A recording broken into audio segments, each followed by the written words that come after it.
čudno što sam ja iz advokatske kancelarije. Iako smo na ekonomskom fakultetu. Da. Kako se primenjuje Kaizen u delatnosti? I pretpostavljam da zapravo se svi pitate a šta kao u advokatskoj kancelariji tu može da se uradi. Ali zato što većina vas verovatno advokate zamišlja kao neki stariji ljudi sa gomilom pripravnika, svi imaju gomilu nekih predmeta, papira, idu na sudove i tamo brane klijente. Ali u praksi to može da izgleda dosta drugačije i nije tako kako svi mi imamo sliku. A ovde kod nas u Srbiji tako kao advokati su kao, imaju ta neka priča kao advokati su boemi, pa sad svi zamišljaju kao možda nisu čak ni u kancelarijama, nego kao sedi u kafani negde. Pa ne baš tako. Sad, ovo su šta radimo i pružamo inovativne i kreativna pravna rešenja. Ovo vama sad zvuči verovatno kao klasična neka korporativna floskula, što u suštini tako izgleda. Međutim, i drugo, verovatno se pitate šta znači uopšte kreativno pravno rešenje i kakva to kreativnost kog đavola u advokaturi i u pravu postoji. Ali može da se desi. Zato što zapravo većina ljudi to doživljava kao ja imam problem. Moj problem je verovatno neko do sada imao. To je neka poznata situacija u većini slučajeva. Postoji neki zakon, neka norma, mi moj problem podvedemo pod normu. Sudovi postupaju na određeni način, u praksi je zauzet taj stav i to će tako se reši. I to generalno jeste tako. I to su šabloni po kojima većina advokatskih kancelarija radi i kako se generalno radi i onda vi dobijate zapravo očekivano rešenje, upravo onako kako je u praksi zauzeto, pa sad ako ste taj nesrećnik, Bože moj, u praksi tako zauzeto, ali upravo u tome se krije caka, zato što nije nužno tako i ne morate nužno kopati praksu takva kakva je, kako je ustanovljena i držati se šablona, nego možete izmisliti nešto novo. Sad kao šta izmisliti u pravu, ne možete izmisliti zakon, ali evo na našem konkretnom primjeru, naša kancelarija se, na primjer, bavi pravom Evropske unije. I sad većina vas, kad kažem ja kao pravo Evropske unije, pomisli kao dobro, devojčice, mi nismo u Evropskoj uniji, prema tome to što pričaš je verovatno na dugom štapu. Međutim, mi, na primjer, imamo osnov za primjenu prava Evropske unije u Srbiji direktno. Sa sve praksom Evropske komisije, praksom evropskih sudova i tako dalje. Naš osnov je SSP. Kad vi nekome kažete SSP, svi pomisle jao politika, bla, bla, bla. I nikog više ne zanima. A u suštini, zapravo, predstavlja izvor potpuno novog kruga propisa, prakse, pritiska i svega, što većina advokata zapravo ne radi.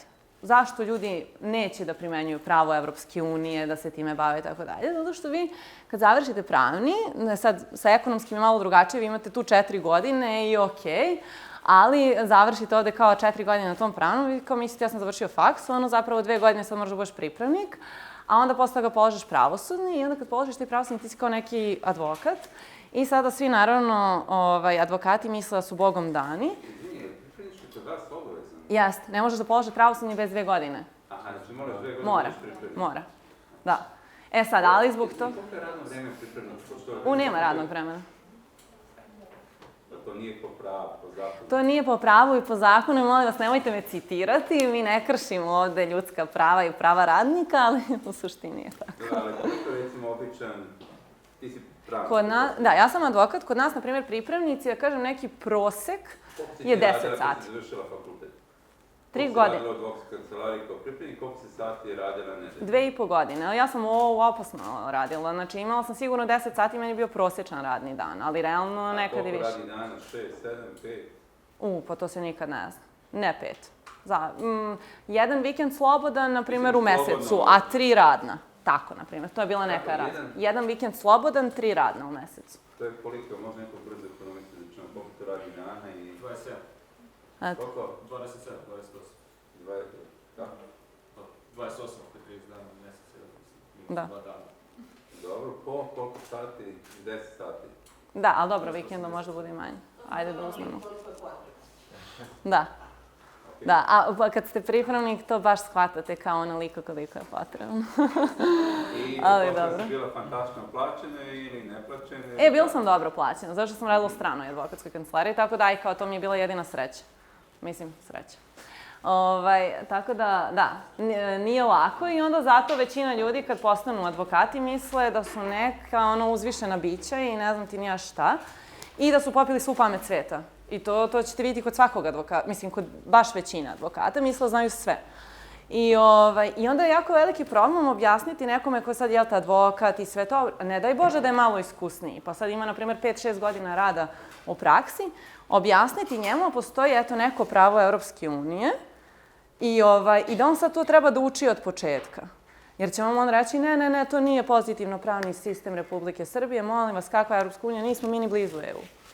Neće pogledati u to, neće pogledati zbog linije manjeg otpora.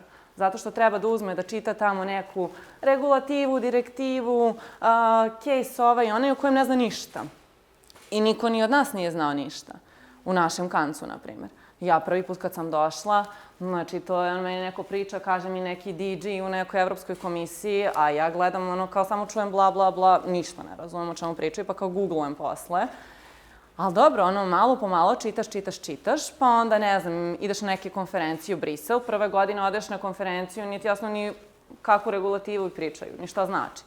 Druge godine znaš regulativu, ali case nemaš pojma. Treće godine uvodiš i case, tako da sve se to nekako razlikuje i uopšte ne mora da znači takav sistem kao advokatska kancelarija, ona klasična, dosadna srpska advokatska kancelarija, ne mora da bude tako i ne mora naše pravno rešenje uvek da bude ono koje je već duboko utabano u praksi i kako je sud navikao da ga vidi. Može bude potpuno drugačije.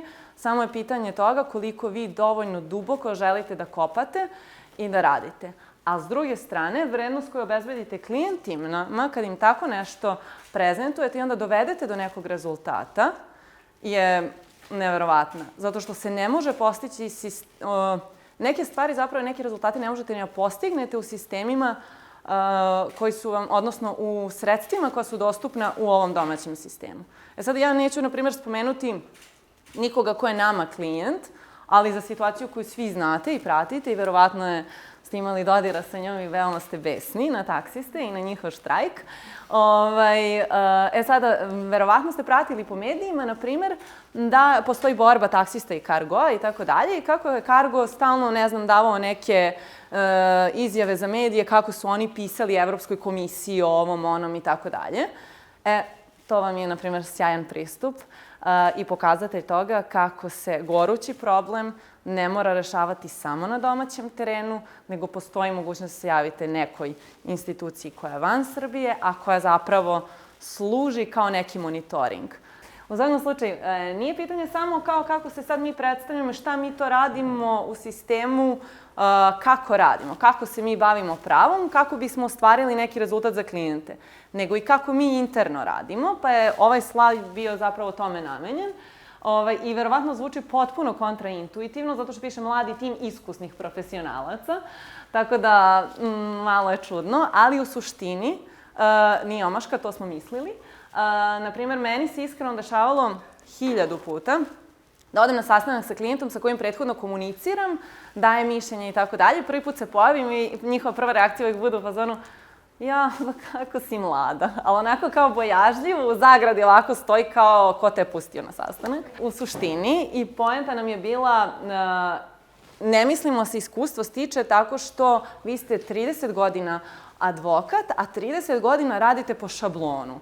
I super, vi ste apsolvirali svoj šablon i jeste vi iskusni u svom šablonu, ali u suštini ne mislim da, na primjer, neko ko 3 godine se posveti, na primjer, izučavanju neke potpuno nove oblasti, iscrpi gomilu resursa, snage, energije da u tome napravi, stvarno postane stručan u tome što radi, a radio je i na nekim predmetima, se ne može nazvati, na primjer, negde iskusnim u toj oblasti. Naprimjer, mi smo se svi na pravu Evropske unije, konkretno, na primjer, na državnoj pomoći, učili. Niko od nas to u suštini nije znao od početka da radi. Znao je naš partner koji je radio u Briselu, pa je došao i pokrenuo celu priču. Niko od nas koji smo kasnije dolazili to nije znao. Svi smo se učili u hodu. A mogu da kažem da smo sada već iskusan, uigrani tim. Tako da, iako smo mladi.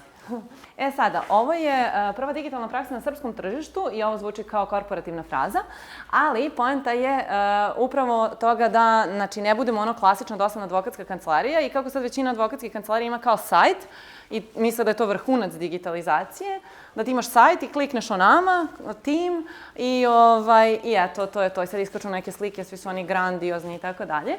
I kao to je digitalizacija i mi smo kao prisutni i tako dalje. Naprimjer, mi mislimo da to nije dovoljno. Mislimo da bi nas studenti videli, svako ko želi potencijalno da bude pripravnik, moramo da budemo prisutni na svim društvenim mrežama koje su pripravnicima potencijalnim dostupne. Nama se dešavalo, mi smo prošle godine ubedili našeg partnera da imamo Instagram, koji on nije shvatao. U svakom slučaju, nama se dešavalo, stvarno su posle toga dobijali pripravnike koji su bili u fazonu, videli smo vas na Instagramu, videli smo ovaj story i tako dalje. Ljudi ne gledaju oglas okačen na, ne znam, nekom sajtu ili na našem. Kao, imamo otvorena mesta, molimo vas javite nas. Jeste i neko sad baš posećuje svaki dan naš sajt i gleda kad smo okačili taj oglas. Mislim, baš ga briga. Tako da, to je bila druga stvar. Sad imamo dalje. Da, ovo je, zato što ja prvo kad sam krenula pravim ovu prezentaciju, mi smo krenuli kao, šta možemo pričamo, pa sad kao šta ćemo kažemo, šta je naša vizija, šta je naša misija, gomila nekih stvari. Zato sam shvatila, to je sve dosadno i gubim i moje vreme i vaše vreme i vas to ne zanima, da čitate neki korporativni bla, tako da zbog toga ova prezentacija ima cilj da bude kratka. Evo sada, dalje. Ali držimo se ipak nekih tradicionalnih pravila, a to je opet ključ. Za između advokata i klijenata ostaje poverljivo. To jeste pravilo generalno, međutim, na sledećem slajdu neke stvari ipak možemo da pričamo, neke stvari nisu toliko poverljive, a javno smo ih objavljivali. Tako da, ja bih čisto da završim ovako, da vam ispričam za jedan naš koji je poznat slučaj, da biste i vi mogli da shvatite kada govorimo o pravu EU i tako dalje, sve i vama to izgleda na nekom dugom štapu, pa da kažem šta je to konkretno u praksi bilo. Verovatno ste svi čuli za Železaru Smederevo, kapiram da jeste, da. I znate da je Železara otišla Kinezima 2016. godine, Hestilu. To je bio jedan od najvećih uspeha stvarno svih ljudi koji su radili na transakciji, u smislu da mi smo tu radili kontrolu državne pomoći. Železara je prodata kao imovinske celine. Mi smo tvrdili da ne postoji ekonomski kontinuitet između stare Železare i nove Železare, zato što su, bože moj, ovi kupili imovinske celine, a ne društvo. I to je naravno kod nas prošlo. Naša komisija je rekla da ne postoji ekonomski kontinuitet, međutim, Srpska komisija nije mnogo bitna bila u konkretnom slučaju, čekali smo šta će kaže Evropska. I tu smo se mi sa njima dopisivali 1-2 godine, tu se pričalo i nama postave, izrešetaju vas pitanjima samo tako. Kad ih vidite, daju vam rok 3 dana da odgovorite, vi ste u fazonu ne mogu ni da ih pročitam za 3 dana, ne da odgovorim. Ali tako smo se mi u nekakvu hodu učili.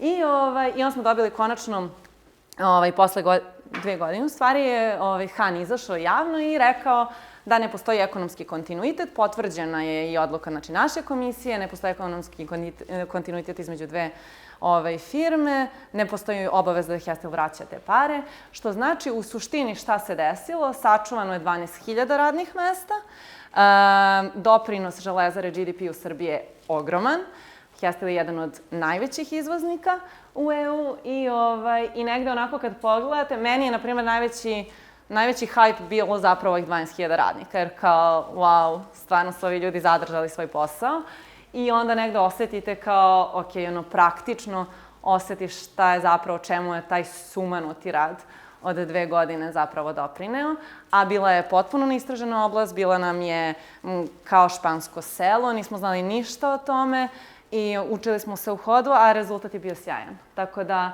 eto, to je samo priča da biste negde mogli da vidite da i to što pričam kao EU i tako dalje nije samo jedna puka priča, da je to sve dosta praktično primenjivo, da postoji napredak, da postoji prostor za napredak svake advokatske kancelarije i svih nas, naravno, pa nego ja sad govorim o advokatskoj kancelariji, iz nje dolazim, ali i uvek postoji prostor za kreativnost i inovativnost i onda kada vam neko kaže, ali nije moje zanimanje, nije takvo, to je izgovor.